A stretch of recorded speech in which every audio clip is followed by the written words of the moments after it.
Hello everyone, Radhe Krishna. So welcome to episode 38 of भूख लगी क्या।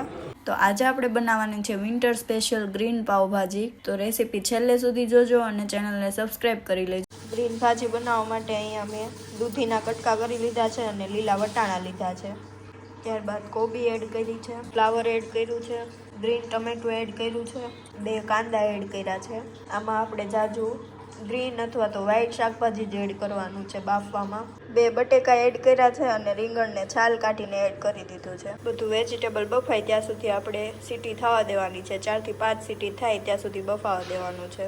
હવે આપણે આમાં પાણી ગરમ કરવા મૂકી દીધું હતું અને પાલક બાફવા માટે મૂકી છે। 2 થી 3 મિનિટ માટે બફાવા દેવાની છે। જો પાલક આપણી બફાઈ ગઈ છે, આટલી બફાવા દેવાની છે। પછી આપણે એક અલગ બાઉલમાં કાઢી લેવાની છે અને એને ઠંડા પાણીમાં ઠંડી થવા માટે મૂકી દેવાની છે 2 થી 3 મિનિટ માટે। ભાજીના વઘાર માટે અહીંયા મેં આદુ લસણની પેસ્ટ લીધી છે, કેપ્સિકમ મરચું લીધું છે, તીખા મરચાં 4 થી 5 લીધા છે, લીલા ટમેટા લીધા છે અને લીલા કાંદા લઈ લીધા છે અને અહીંયા લીલું લસણ કાપીને લઈ લીધું છે। પાલકને ઠંડી કરીને હવે આપણે કળશામાં બધું નીચે ધાણા નાખ્યા છે લીલા અને ઉપર પાલક નાખીને પેસ્ટ બનાવી લેવાની, થોડું એવું પાણી એડ કરીને।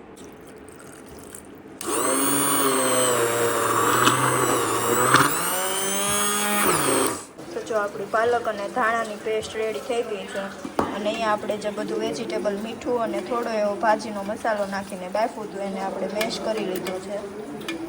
આ રીતે આપણે સાવ મેશ કરી લેવાનું છે। તો અહીંયા મેં 5 થી 6 પાવડા જેટલું તેલ ગરમ થવા માટે મૂકી દીધું હતું। હવે આપણે 1 ચમચી જેટલી હિંગ એડ કરવાની છે અને આદુ લસણની પેસ્ટ એડ કરવાની છે।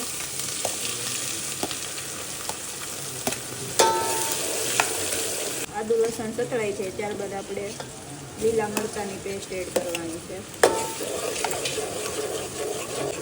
મરચાં સતળાઈ જાય ત્યાં સુધી રહેવા દેવાનું છે। લીલા મરચાં સતળાઈ ગયા છે, હવે આપણે લીલા કાંદા એડ કરી દેવાના છે।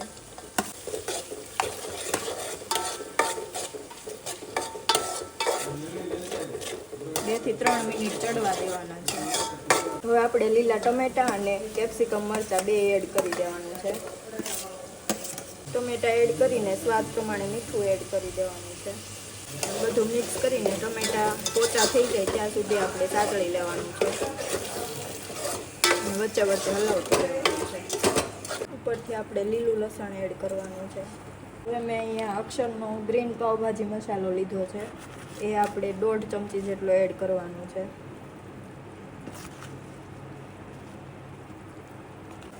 ટામેટા પણ ચડી ગયા છે, તો હવે આપણે શાકભાજી જે બોઇલ કર્યું હતું એ પણ એડ કરી દેવાનું છે।